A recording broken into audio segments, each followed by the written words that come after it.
चलिए बेटा, physical chemistry का चैप्टर आज स्टार्ट कर रहे हैं हम लोग, केमिकल काइनेटिक्स।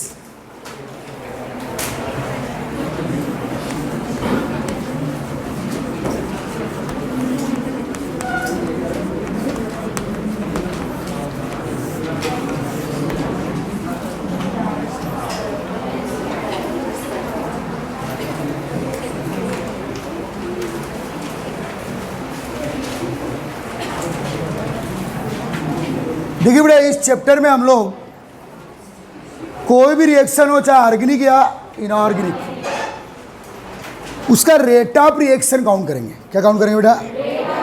उसका इंटरनल मैकेनिज्म काउंट करेंगे, वो कैसे किस प्रोसेस में हो रही है। उसके कंप्लीशन का टाइम काउंट करेंगे। क्या बेटा?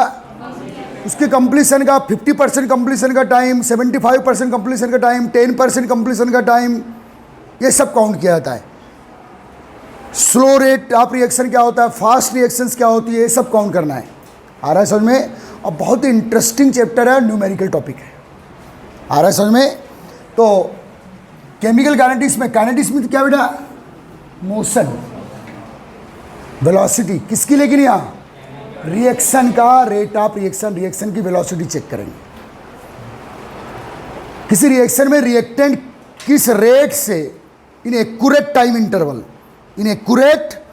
इंटरवल किस रेट से प्रोडक्ट में चेंज होता है, according to time, with respect to time, change in the concentration of reactant and change in the concentration of product, वो सब चेक किया जाएगा इन दिस चैप्टर। आ रहा है समझ में? याद रखिए। तो बेटा, रेट ऑफ रिएक्शन काउंट करने का,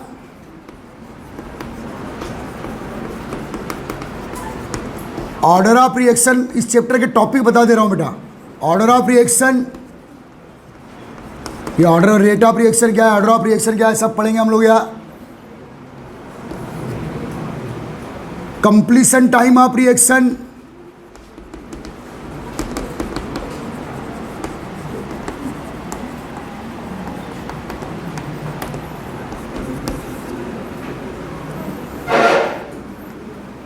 internal mechanism of reaction,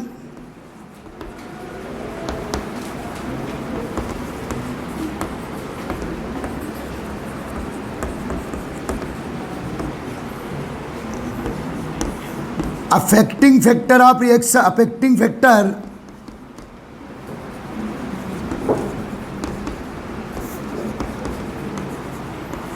for the rate of reaction.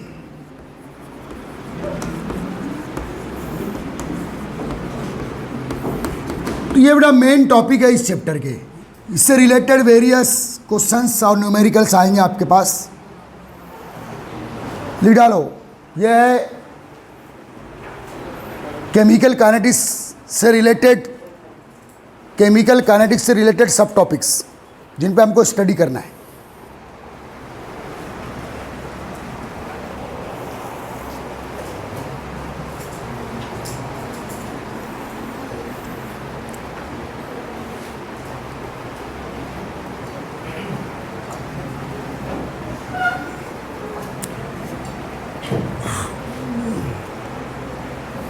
और सब टॉपिक एक दूसरे से रिलेटेड है बेटा।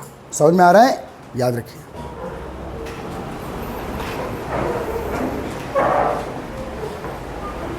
और न्यूमेरिकल एक से एक इंटरेस्टिंग।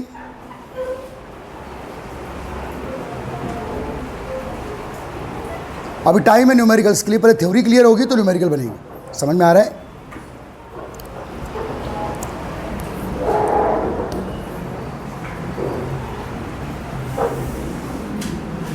ओके। तो पहले बात करेंगे बेटा हम लोग रेट ऑफ रिएक्शन। डिफाइन और describe rate of reaction question बनाएंगे पहला।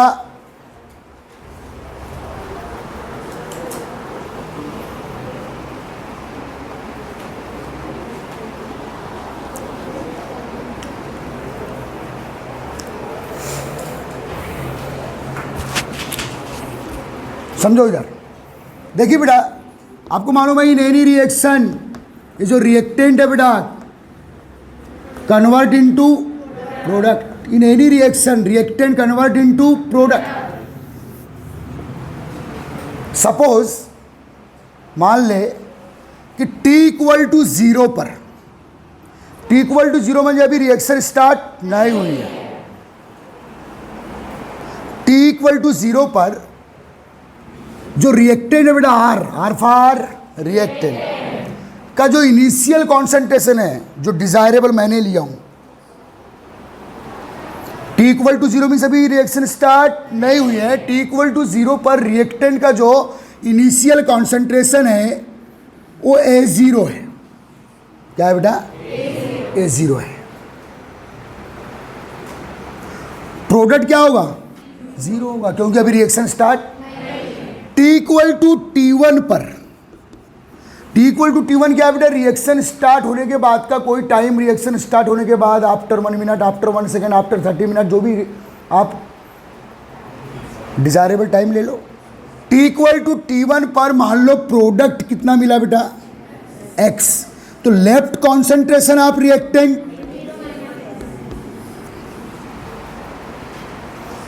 t इक्वल टू T2 पर, T1 greater than T2, sorry T2 greater than T1। मान लो 5 सेकंड बाद चेक किया, फिर मैं 10 सेकंड बाद चेक किया for example. t equal to T2 पर बेटा क्या प्रोडक्ट x होगा या x से ज़्यादा होगा? क्योंकि अकॉर्डिंग टू टाइम रिएक्शन आगे बढ़ रही है, प्रोसीड हो रही है। मान लो प्रोडक्ट क्या है बेटा? 2x है, 2x greater than x because T2 greater than T1। तो यहाँ left concentration of reactant A0 minus 2x। देखो रिएक्शन कैसे कंप्लीशन की ओर चल रही है, क्योंकि धीरे धीरे आप क्या देख रहे हैं बेटा? रिएक्टेंट का कॉन्सेंट्रेशन क्या हो रहा है?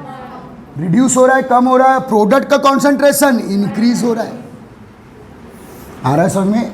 सपोज एक और टाइम पीरियड ले लेता हूं मैं, t इक्वल टू T3 पर ये प्रोडक्ट क्या मिला बेटा? 3x for example. तो ये 0 minus 3x, it is the left concentration of reactant. तो क्या देख रहे हैं बेटा? अकॉर्डिंग टू टाइम, समय के साथ क्या हो रहा है? तो concentration of product and concentration of reactant decreases. ये लो कॉन्सेंट्रेशन है और ये हाई कॉन्सेंट्रेशन किस में लेना है बेटा? मोल per litre means active mass. Active mass में ही तो कॉन्सेंट्रेशन मोल पर लीटर में काउंट करते भाई। ये स्क्वायर ब्रैकेट क्या है? एक्टिव मास है। इलेवन में पढ़े हम लोगों ने।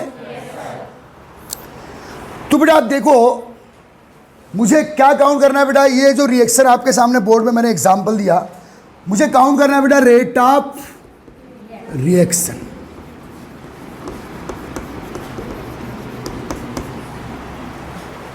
ठीक है? चेंज इन कॉन्सेंट्रेशन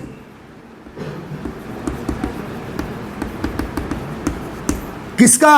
या तो रिएक्टेंट का, या क्योंकि समय के साथ according to time, with respect to time, concentration of reactant भी चेंज हो रहा है और कॉन्सेंट्रेशन ऑफ प्रोडक्ट भी चेंज हो रहा है। Concentration of reactant decreasing order में चेंज हो रहा है और concentration of product increasing order में चेंज हो रहा है। तो change in concentration upon in accurate time interval.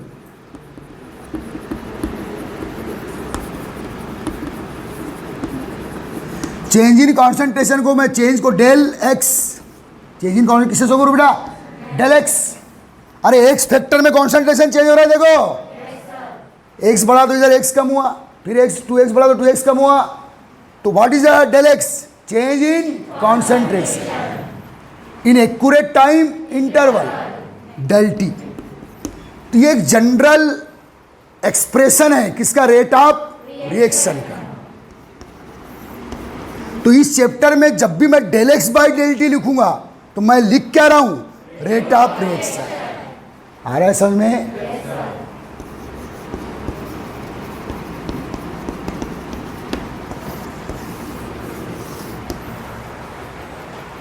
Is that clear? आपको पीडीएफ भेजा जाएगा इसका, लेकिन आपको कुछ लिखना नहीं, केवल समझना है। समझ में आ रहा है? इसका पीडीएफ भेज दूंगा मैं। समझ में आ रहा है? अब देखो del x by del t means rate of reaction. बेटा जो इंस्टैंटेनियस रेट है उसके लिए हम लोग यूज करेंगे sign dx by dt, instantaneous rate, और इसी का समेशन करेंगे तो क्या आ गया बेटा, del x by del t. आ रहा है समझ में? और मेस और लाख के पूरे फार्मूले तैयार रखना, अभी आगे आने वाले हैं, तुमसे ही पूछूंगा, क्योंकि आप पूरे लॉग से न्यूमेरिकल्स बनाएंगे हम लोग। लेकिन एक बात याद रखना बेटा, इस चैप्टर के जब न्यूमेरिकल्स आते हैं आपके IIT JEE या मेडिकल में, लॉग टेबल दे नहीं रहा है आपको, है ना, पूरे रीजनिंग न्यूमेरिकल्स हैं, जबकि वो लॉग से ही बनते हैं।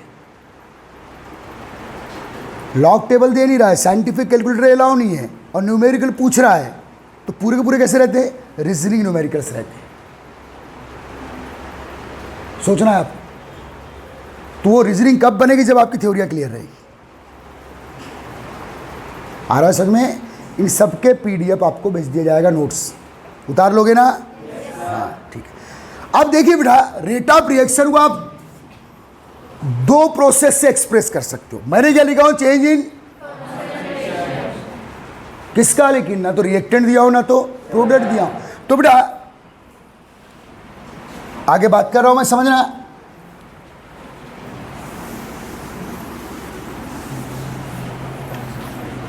Rate of reaction express in two way, in two वे, दो टाइप से बेटा आप एक्सप्रेस कर सकते हो।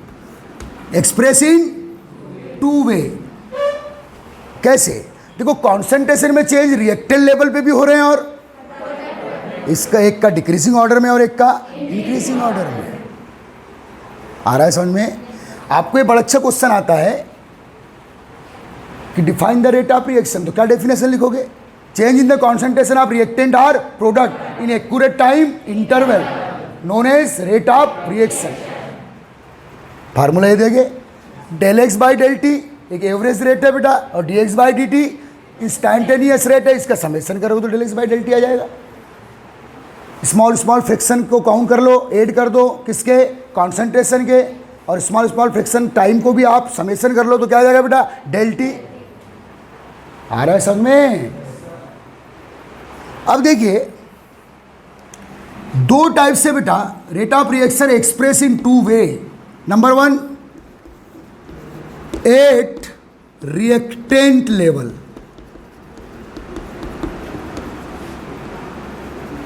किस लेवल पे बेटा, रिएक्टेंट के लेवल पे इस फार्मूले को लिखना है।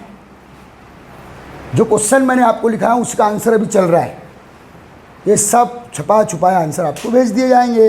ओके, पहले समझ लो बस। यहाँ एट रिएक्टेंट लेवल, तो आपने देखे बेटा कि रिएक्टेंट जब काय में कन्वर्ट हो रहा है भाई, तो इसका कॉन्सेंट्रेशन क्या हो रहा है बेटा, डिक्रीज, और इसका कॉन्सेंट्रेशन क्या हो रहा है बेटा, increase, according to time in accurate time interval. आ रहा है समझ में?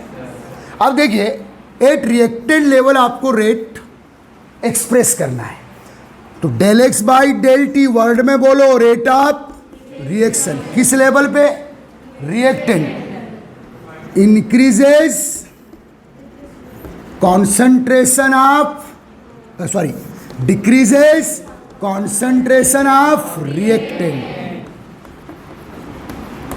Upon in accurate time interval.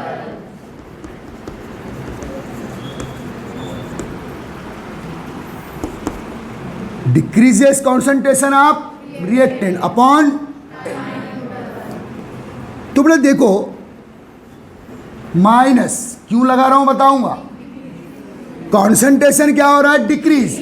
अगर रिएक्टेंट लेवल पे आप रेट को एक्सप्रेस करोगे तो नेगेटिव साइन, तो del x by del t minus del r upon del t. What you mean by del r, decreases concentration of reactant.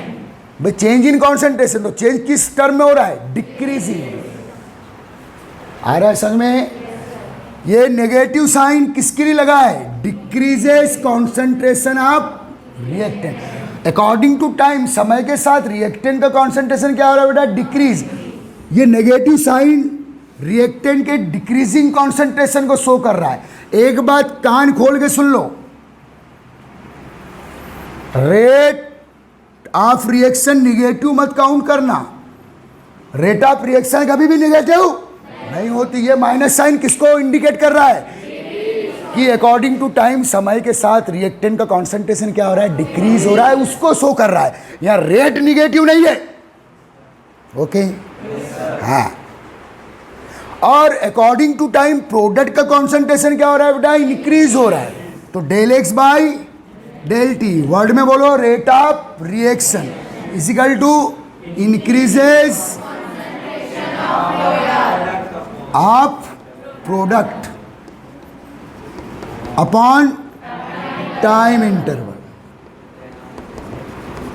तो इससे क्या लिखेंगे बेटा, डेल पी बाई, यहां साइन कौन सा है, पॉजिटिव, जो किससे शो कर रहा है कि according to time with respect to time concentration of product increasing. आ रहा है समझ में। तो बेटा ऐसे दो फार्मूले हैं काय के, रेट ऑफ रिएक्शन, एक रिएक्टेंट लेवल पे और दूसरा क्या, एक प्रोडक्ट लेवल। आपका आंसर खत्म। ओके, जैसे ये जनरल फार्मूला देना है, फिर रिएक्टेंट लेवल पे देना है, फिर प्रोडक्ट। रिएक्टेंट लेवल पे दोगे तो कौन सा साइन यूज करेगा बेटा, नेगेटिव साइन। नेगेटिव साइन का मतलब रेट निगेटिव नहीं है। क्या शो कर रहा है negative sign, reactant with respect to time. Clear है? ठीक। अब देखिए बेटा, दूसरा मेरा टॉपिक आ रहा है इसमें, या दूसरा क्वेश्चन आ रहा है। क्वेश्चन दूसरा लिखो, उसी के साथ क्वेश्चन लिखते रहो। क्वेश्चन सब है वहाँ, सब आंसर है, टेंशन मत लिखो, रहने दो, सुनो, सब मिल जाएगा। इतना समझ में आया? पक्का आया?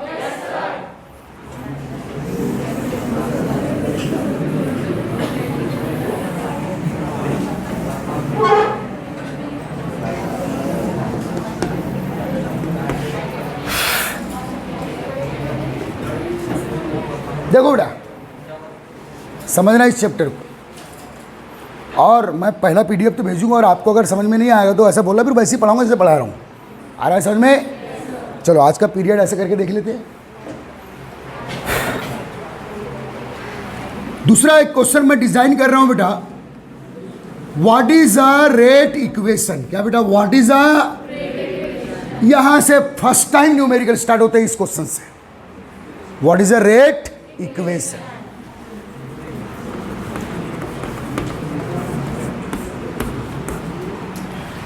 देखिए बेटा, आपको मालूम है द डिसअपीयर, देखो ये समय के साथ डिसअपीयर हो रहा है, या इसका कॉन्सेंट्रेशन क्या हो रहा है, कम हो रहा है। किसका भाई, रिएक्टेंट का। और समय के साथ अपीयर कौन हो रहा है, या किसका कॉन्सेंट्रेशन बढ़ रहा है, when rate of disappearance, rate of disappearance हो कौन रहा है, डिसअपीयर रिएक्टेंट, और अपीयर कौन हो रहा है, product. When rate of disappearance of reactant and rate of appearance of product, when rate of disappearance of reactant and rate of appearance of product written in equal proportion, obtained equation is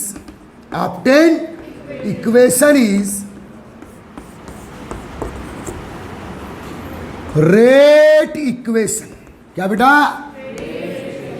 एक और आता है बेटा, इसके बाद पढ़ाऊंगा, जहां से एक्चुअल चैप्टर स्टार्ट होता है, उसको बोलते हैं रेट लॉ इक्वेशन। क्या, बिल्कुल डिफरेंट है।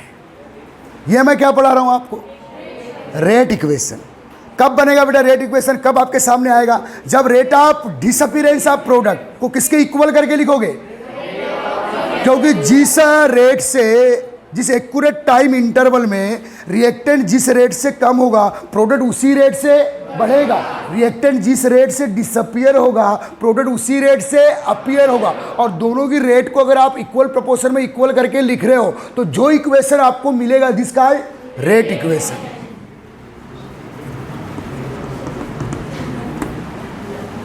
After equation is rate equation. तो बेटा किसी भी रिएक्शन के लिए मुझे, चलो एक रिएक्शन है, इसमें रिएक्टेंट कन्वर्ट इनटू प्रोडक्ट, जिस रेट से रिएक्टेंट का कॉन्सेंट्रेशन एक एक्यूरेट टाइम इंटरवल में कम होगा, उसी रेट से प्रोडक्ट का कॉन्सेंट्रेशन एक्यूरेट टाइम इंटरवल में बढ़ेगा। दोनों की रेट को इक्वल करके आपने लिख दिए, तो जो मिलेगा जिसका रेट इक्वेशन। लेकिन होश में रहना कि रेट इक्वेशन क्वेश्चन में पूछा है कि रेट ला इक्वेशन पूछा है। रेट ला इक्वेशन डिफरेंट है, बिल्कुल समझ में आ रहा है। तो बेटा माइनस रिएक्टेंट लेवल पे रेट लिखोगे minus del r upon is equal to plus del p upon del t. कई बार बेटा आपको एक रिएक्शन दे देगा और बोलेगा कि क्या लिखिए उसका, तो वो सीख लीजिए। अब यहां आ रहा है समझ में। ये तो मैंने एक सिंपल सी रिएक्शन के लिए लिखवाया। अब और लिखते हैं,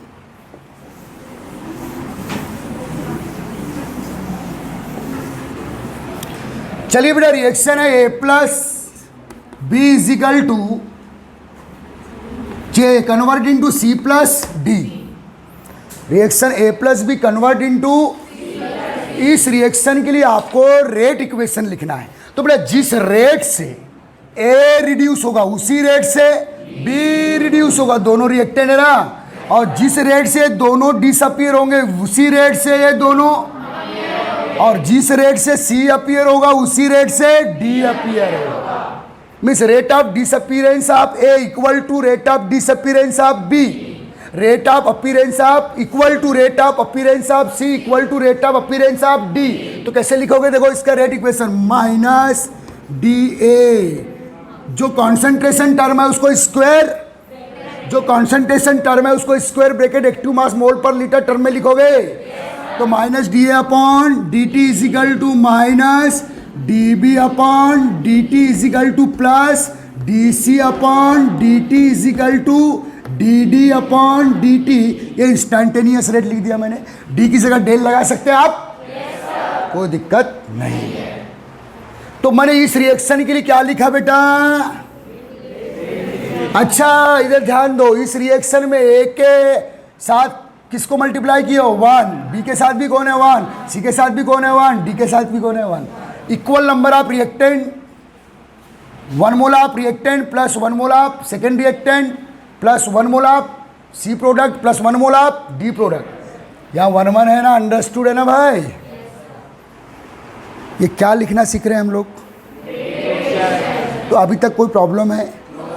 जिस रेट से रिएक्टेंट डिसअपीयर होंगे उसी रेट से प्रोडक्ट अपीयर होगा, और जिस रेट से ए डिसअपीयर होगा उसी रेट से, तो इसको rate of disappearance of A equal to the rate of disappearance of B equal to the rate of appearance of C equal to the rate of appearance of D. Okay, ये क्या लिखे बेटा आपने, rate equation. उस reaction में जितने भी reactant या प्रोडक्ट है उनकी रेट को इक्वल प्रोपोर्शन में इक्वल करके लिख देना ही क्या कहलाता है, रेट इक्वेशन। इतना क्लियर हुआ। अब बेटा अगर अभी तो सबके 1 1 मोल ए और बी के पार्टिसिपेट कर रहे थे, 1 1 मोल सी और डी के प्रोड्यूस हो रहे थे।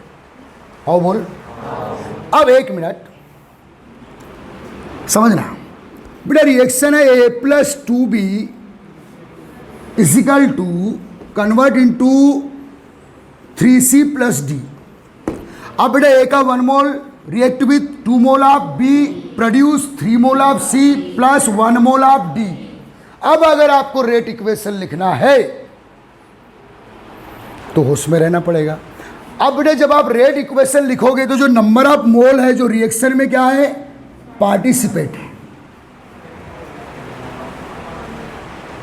समझ में आ रहा है। इनको डिवाइडिंग फैक्टर के रूप में लिखेंगे आप। किसके रूप में लिखेंगे, तो कैसे लिखेंगे, माइनस माइनस टर्म लगाएंगे दोनों के आगे, minus d A upon d t is equal to 1/-1/2 dividing factor 1/2। क्यों लिखोगे बताऊंगा, लिखना सीख लो पहले।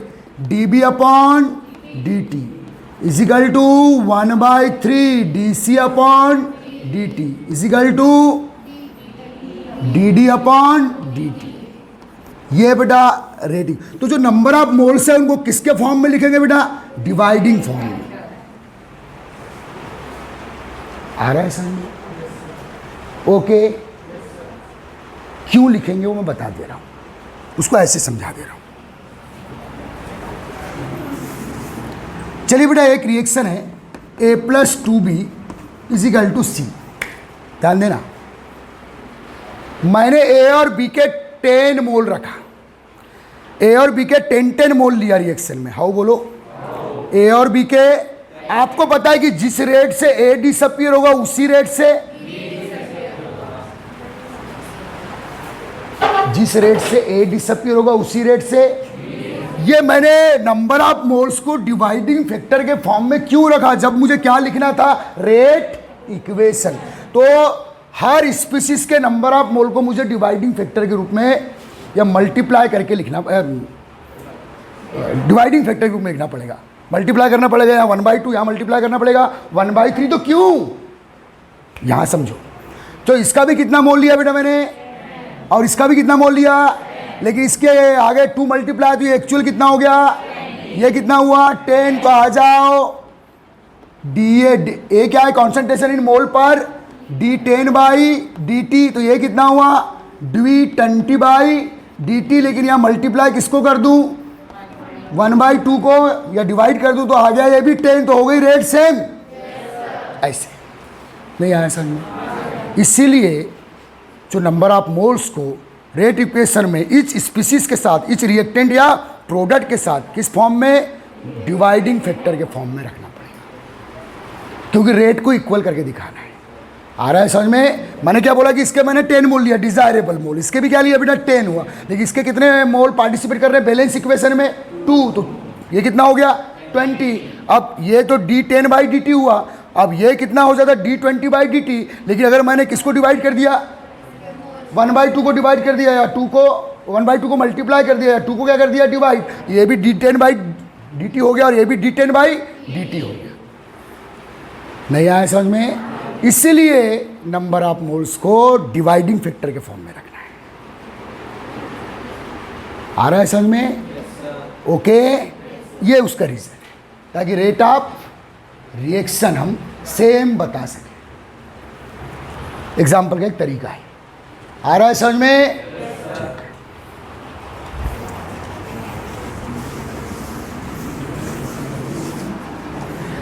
ओके, चलो रिएक्शन है बेटा N2 plus thrice S2 actual reaction is equal to twice NH3। चलिए काउंट द रेट इक्वेशन। तो बोलो minus d active mass of N2 upon dt is equal to minus 1/3 d active mass of H2 upon dt is equal to 1/2 d NH3/dt।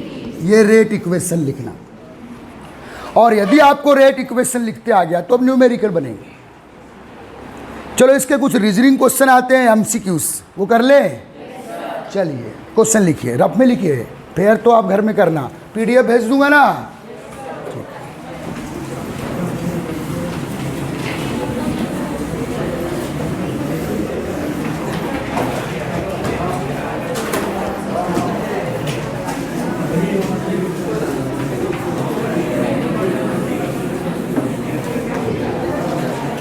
इस chapter को समझना है बेटा। समझ में आ रहा है क्या? अभी तक टॉपिक क्लियर हुआ? एक बार पूरा PDF में A to Z मैं छाप के रखा हूँ, आप उठा लेना, इधर ध्यान देना, समझ लो। A plus 2B is equal to 3C plus D एक रिएक्शन है।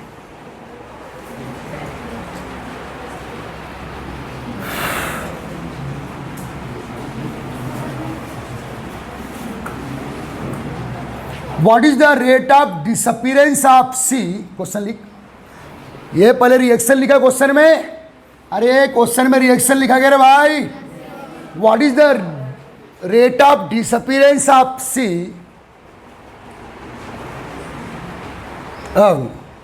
Rate of appearance, C product है ना बेटा। What is the rate of appearance of C what is the rate of with respect to B, किसके रिस्पेक्ट में, B के रिस्पेक्ट में। तो बेटा आपको सबसे पहले ऐसे क्वेश्चनों में रेट इक्वेशन बनाना है। क्या बनाना है बेटा, और फिर जिन दो को कंपेयर किया उन दो को वहां से उठा लेना है। तो चलिए क्या होगा, minus d A upon d t is equal to minus 1/2 d B upon d t is equal to 1/3 d C upon d t is equal to d D upon d t. ये कंप्लीट रिएक्शन के लिए क्या लिखा बेटा मैंने, ये कॉम्पिटिशन एग्जाम में आया हुआ भी क्वेश्चन है। आपको पूछा क्या है बेटा, what is the rate of appearance of C with respect to B. तो इन दोनों को बाहर करो, देखो ये इक्वेशन दोनों को बाहर कर दिया मैंने।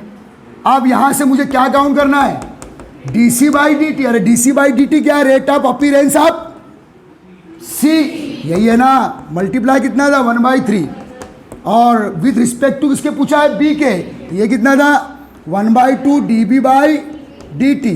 पूछा क्या है, d C by d t. तो d C by d t is equal to 3/2 d B by d t. ये एमसीक्यू में आई हुई क्वेश्चन, ये किसकी वैल्यू आ गई, d C by d t की। नहीं आया समझ में, किसकी वैल्यू आ गई,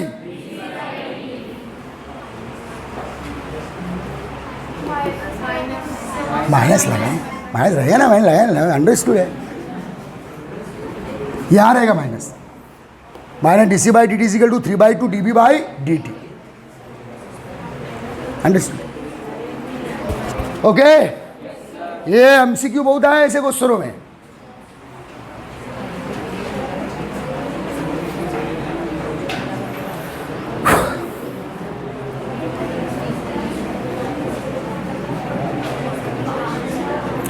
अब इसी में न्यूमेरिकल छाप ले बेटा, यही न्यूमेरिकल बना लेगा, बना ले न्यूमेरिकल। चलो लिखो, एक रिएक्शन लिखो,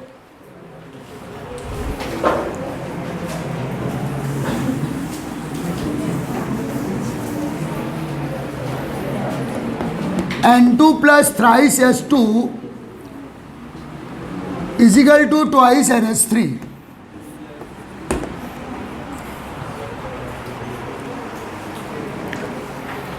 N2 plus thrice is equal to twice NH3।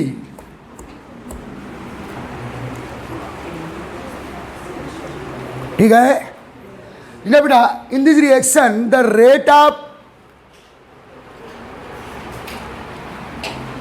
disappearance of hydrogen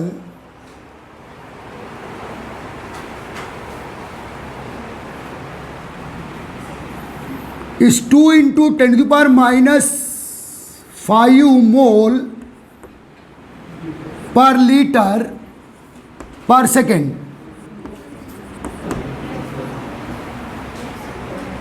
rate of disappearance क्या बेटा, हाइड्रोजन कितनी है, 2 into 10 to the power minus 5 mole per litre पर सेकेंड। ओके, मीन्स पर सेकेंड इतना डिसअपियर हो रहा है, वो पर 10 मिनट दे देगा, पर 2 सेकेंड दे देगा, उससे मतलब पर सेकेंड दे दिया मैंने। आओ बोल, okay. What is the rate of disappearance of, किसी को भी पूछा, rate of disappearance of nitrogen.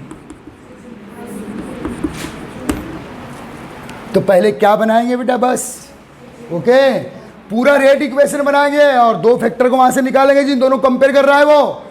तो बेटा minus d N two upon d t is equal to 1/3 d H two upon d T.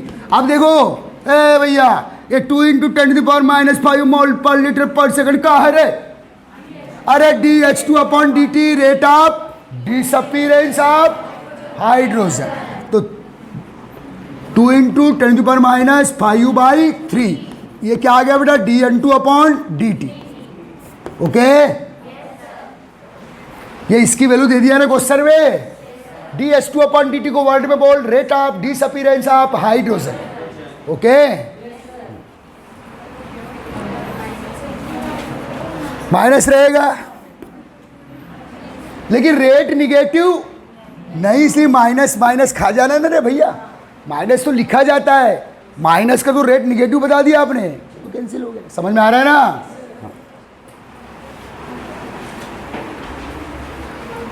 चलो इसी क्वेश्चन में what is the rate of disappearance of ammonia, count करो, इसी क्वेश्चन में count करो। What is the rate of appearance of ammonia?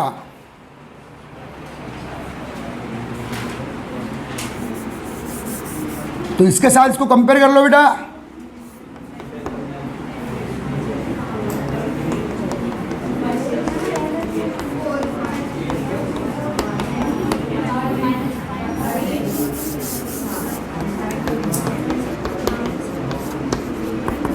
ये आ जाएगा 4 into -5/3, 4/3 1.33 आ गया, आए 1.33 ×−5।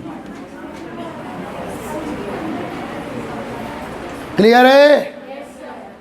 ऐसे क्वेश्चन आप बुक से कर लेना, कर लोगे?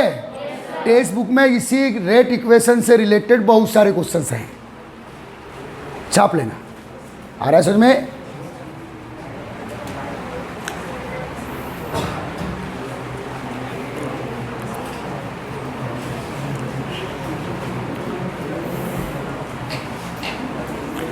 बेटा आप बात करेंगे रेट लॉ इक्वेशन की। किसकी बात करेंगे? तीसरा टॉपिक इस चैप्टर का। कौन सा टॉपिक? तीसरे। छोटे छोटे टॉपिक्स चल रहे हैं और सभी टॉपिक एक दूसरे से रिलेटेड। फाइनली अभी तक हमने सीखे कि रेट ऑफ रिएक्शन को शॉर्टकट में लिखना है तो ΔX/ΔT, जो रिएक्टेंट लेवल पे भी काउंट कर सकते हो और प्रोडक्ट लेवल पे भी काउंट कर सकते हो। रिएक्टेंट लेवल पे इसको कैसे एक्सप्रेस करेंगे बेटा? -ΔR/ΔT, और प्रोडक्ट लेवल पे +ΔP/ΔT, और ये एक दूसरे के इक्वल होते हैं हमेशा, तो इसी को क्या बोलते हैं बेटा?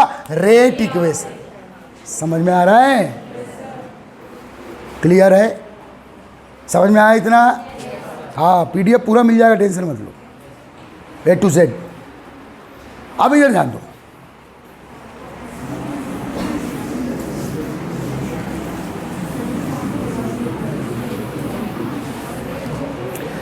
बेटा अब चैप्टर में अब कंफ्यूजन है, क्योंकि जो आपने 11th में पढ़े हो, 11th में मैंने एक लॉ पढ़ाया था, active mass law, chemical equilibrium में। एक्टिव मास लॉ भी रेट ऑफ रिएक्शन से रिलेटेड है। बोलो क्या है एक्टिव मास लॉ?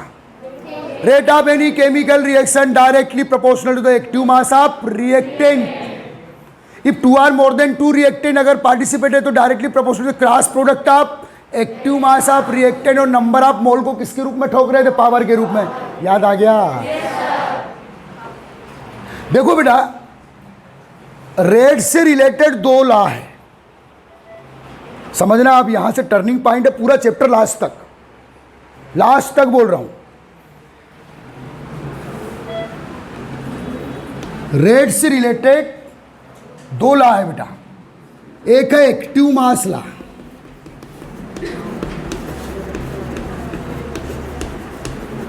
और एक है बेटा रेट लॉ।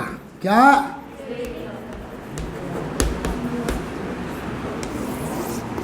एक रिएक्शन है बेटा, दे रहा हूं, एक रिएक्शन दे रहा हूं, बिल्कुल जान डाल दो, ये छोटी इधर उधर देखी और चैप्टर निकला पतली गली से, क्योंकि यहाँ से चैप्टर नहीं समझा पाते कोई, और बहुत कम समझ में आता है, क्योंकि कंफ्यूज आते हैं, और वहीं से न्यूमेरिकल बिगड़ जाते हैं।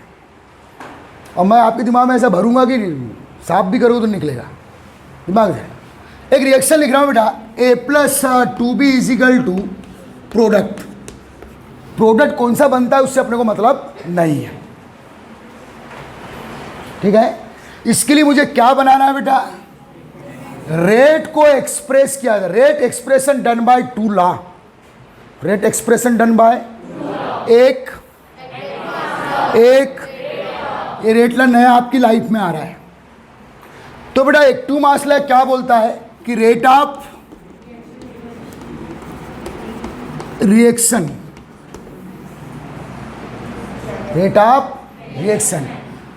Proportional to active mass of reactant और दो रिएक्टेंट है तो उनके एक्टिव मास के क्रॉस प्रोडक्ट के प्रोपोर्शनल। जैसे मान लो एक ही रिएक्टेंट होता, ए कन्वर्ट इनटू प्रोडक्ट, तो rate of this reaction directly proportional to the active mass of A. हो बोल। अगर मान लो दो रिएक्टेंट है तो rate of reaction proportional to the cross product of active mass of A into active mass of B. Okay, active mass क्या है? Concentration in mole per litre. या मान लो 2b और इसके 3a है, तो नंबर ऑफ मोल्स को किसके रूप में? पावर के रूप में आपको लगाना है। ये कहां पढ़े थे आपने? 11 में पढ़े हो भाई, ठीक है। इसी रिएक्शन के लिए अब क्या बनाऊंगा मैं? लेकिन बेटा एक्टिव मास लॉ और रेट लॉ में एक बेसिक डिफरेंस सब लोग समझ लो, समझना बेटा। A plus B equal to product, ये कोई रिएक्शन है, इंटरेस्ट लेना। इसके लिए मैं एक्टिव मास लॉ के अकॉर्डिंग क्या बनाया बेटा? इसका रेट एक्सप्रेशन किससे कर रहा हूं मैं? तो rate of reaction proportional to the active mass of A into active mass of B. Okay, number of mole 2a तो यहां पावर के रूप में डाल दोगे। ओके, एक्सपेरिमेंटल लॉ है, ठीक।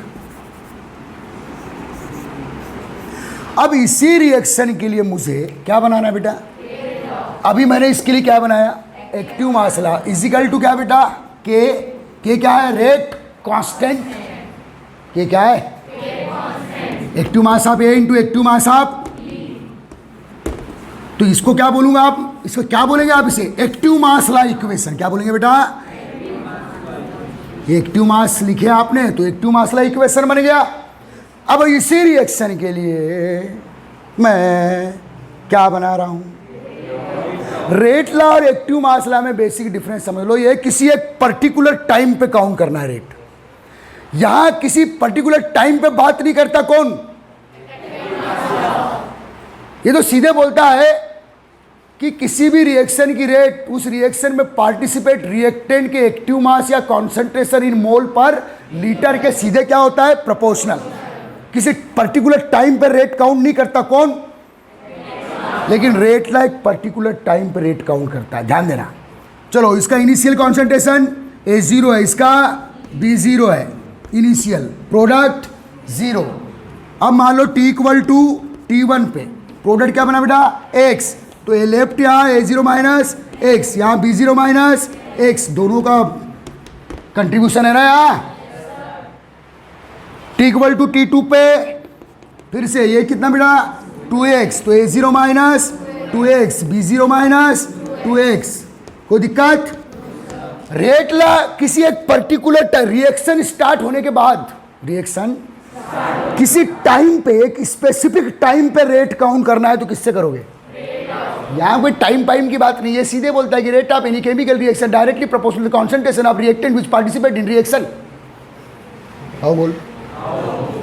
कोई टाइम की बात नहीं है, किसी पर्टिकुलर टाइम पे रेट काउंट करना है तो किससे करोगे? T इक्वल टू, देखो T इक्वल टू 0 पर, T इक्वल टू, आप रेट लॉ किस पर ठोक नहीं सकते क्योंकि अभी रिएक्शन स्टार्ट नहीं हुई है। T इक्वल टू 0 आप रेट लॉ काउंट नहीं कर सकते। किस पर कर सकते हो? T इक्वल टू T1 पे, T इक्वल टू T2 पे, T इक्वल टू T3 पे, किसी पे भी कर सकते हो। तो बेटा T इक्वल टू T1 पे मुझे क्या काउंट करना है? रेट काउंट करना है इस रिएक्शन की रेट। किस पर काउंट करना है? T इक्वल टू T1 पर या T2 पर। चलो मैं किस पे करना चाहता हूं? T1 पर। तो क्या लिख रहा हूं? देखो, rate of reaction. Active mass law में भी क्या निकाल रहा हूं मैं? Rate of reaction. यहां किसी पर्टिकुलर टाइम पर रेट काउंट करने की बात नहीं करता कौन? हाउ बोल।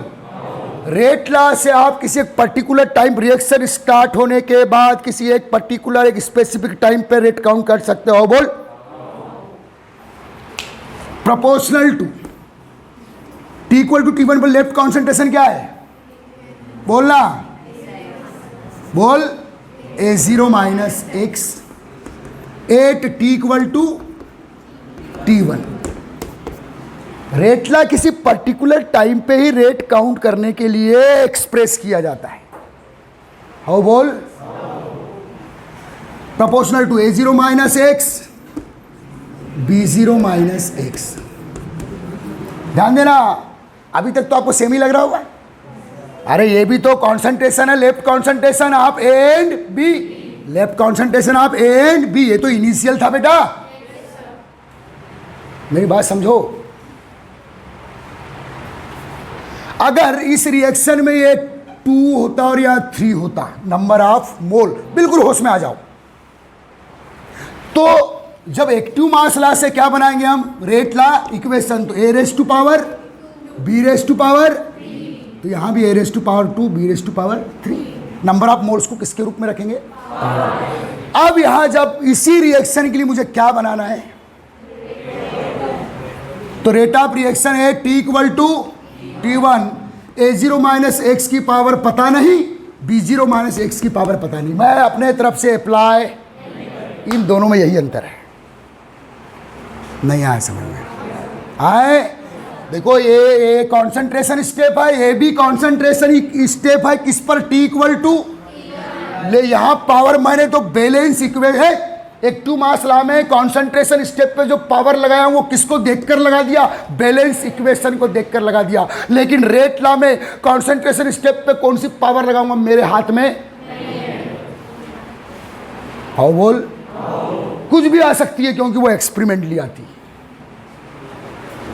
नहीं आया समझ में। अगर मैंने यहां पावर लगा दिया यही सेम 2 और, तो ये मुझे एक्सपेरिमेंटली पता चला है। कैसे पता चला बेटा, और इस 2 और 3 और इस 2 और 3 में कोई रिलेशन नहीं है।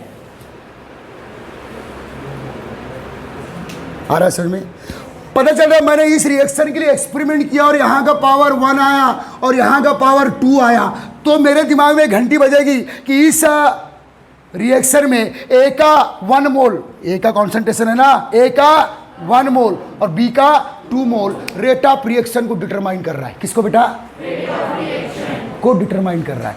ये 2 और 3 क्या है, those molecule of reactant which participate in balance chemical equation. ये 1 और 2 क्या है, those molecule of reactant A and B which determine the rate of reaction. नहीं आया समझ में, विच डिटरमाइन द, ये 2 और 3 क्या है, बैलेंस केमिकल इक्वेशन में participate number of mole of reactant. Active mass law में इनको देखिए और पावर के रूप में ठोक दिए। लेकिन अगर इसी रिएक्शन में मुझे रेट लॉ बनाना है, तो कॉन्सेंट्रेशन स्टेप पे कौन सी पावर रखूंगा, यहां से उसका कोई रिलेशन नहीं है। वो हमेशा आपको कैसे मिलेगी, अगर मुझे एक्सपेरिमेंट से यहां 1 मिला और यहां भी 1 मिला, तो मैं समझ जाऊंगा कि ए का 1 मोल, ए का 1 मोल और बी का, determine the rate of, start the rate of, start कर रहे हैं या डिटरमाइन कर रहे हैं, रेट को स्टार्ट कर रहे हैं या डिटरमाइन। पर ऐसे समझा रहा हूं, मैं ऐसे समझा रहा हूं, अभी समझना है बेटा, मैं ऐसे समझा रहा हूं। 4a plus 2b is equal to क्या बेटा, c। एक रिएक्शन है, ये 4 number of mole of A participate in balance chemical equation, ये 2 क्या है, बी के number of mole participate in balance chemical equation. समझना है बॉस। मैं इसका क्या बनाऊं बेटा, फॉर एग्जांपल इसकी पावर रखूंगा 4, इसकी पावर रखूंगा 2, काम खत्म मेरा। लेकिन मुझे इसी का क्या बनाना है बेटा, रेट ला बनाना। मुझे उसका मतलब किसी एक पर्टिकुलर टाइम पे क्या काउंट करना, रेट। बोर नहीं होने का, फुट डालूंगा। तो मैंने किया बेटा एक्सपेरिमेंट। मैंने क्या किया, मैंने एक्सपेरिमेंटली चेक किया कि पर यूनिट टाइम में, क्या बेटा, वो पर यूनिट टाइम 1 सेकेंड हो सकता है, 1 मिनट हो सकता है, 1 आवर हो सकता है, पर 10 मिनट कुछ भी हो सकता है। पर यूनिट टाइम में ए का 1 और बी का हाफ, पहला सी बना रहा है, ये एनसी लिख दूं। सेकेंड यूनिट टाइम में ए का 1 और बी का हाफ क्या बना रहा है, सी। थर्ड यूनिट वही नेक्स्ट यूनिट टाइम में ए का ए और बी का हाफ क्या बना रहा है, सी। नेक्स्ट पर यूनिट टाइम उसी टाइम एक्यूरेट टाइम इंटरवल में, उसी एक्यूरेट टाइम इंटरवल में ए का एक और बी का हाफ, फिर क्या बना रहा है, सी। बन गए ऐसे 4C, पूरे 2B खत्म हो गए, पूरे 4A यूज हो गए। तो जब मैं इस रिएक्शन के लिए क्या बनाऊंगा बेटा, तो ए की पावर A0 माने x की पावर 1 और b की पावर ओके।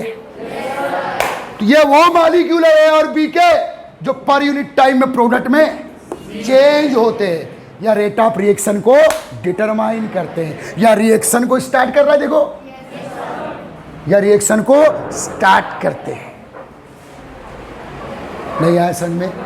और ये 4 और 2 वो मॉलिक्यूल है जो रिएक्शन में पार्टिसिपेट। Is that clear? पक्का? और ये सब मुझे कब मिलेगा बेटा, एक्सपेरिमेंट से। तो what is a one mole of A and half mole of B, A और बी के वो मॉलिक्यूल है जो रेट ऑफ रिएक्शन को डिटरमाइन करे, जो प्रोडक्ट फॉर्मेशन की रेट को डिटरमाइन करे, जो पर यूनिट टाइम में प्रोडक्ट में चेंज हो रहे हैं या जो रिएक्शन को स्टार्ट कर रहे हैं। इस 1 और इस हाफ को मैं ऑर्डर ऑफ रिएक्शन बोलूंगा। क्या बोलूंगा, बोल, क्या बोलूंगा, बोल, ऑर्डर ऑफ रिएक्शन देखने कहाँ मिलेगी आपको, रेट लॉ इक्वेशन में। अब इसको रेट लॉ इक्वेशन में चेंज कर दूं, equal to K A0 minus x raise to the power B0 minus x raise to the power, ये 1 और हाफ क्या है बेटा, order of reaction of A and B. नहीं आया समझ में।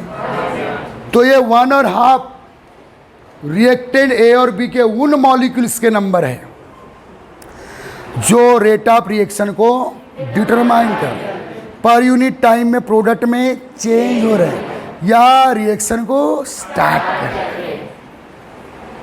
In always determine by experiment. और इनको बोलते क्या है, ऑर्डर ऑफ रिएक्शन।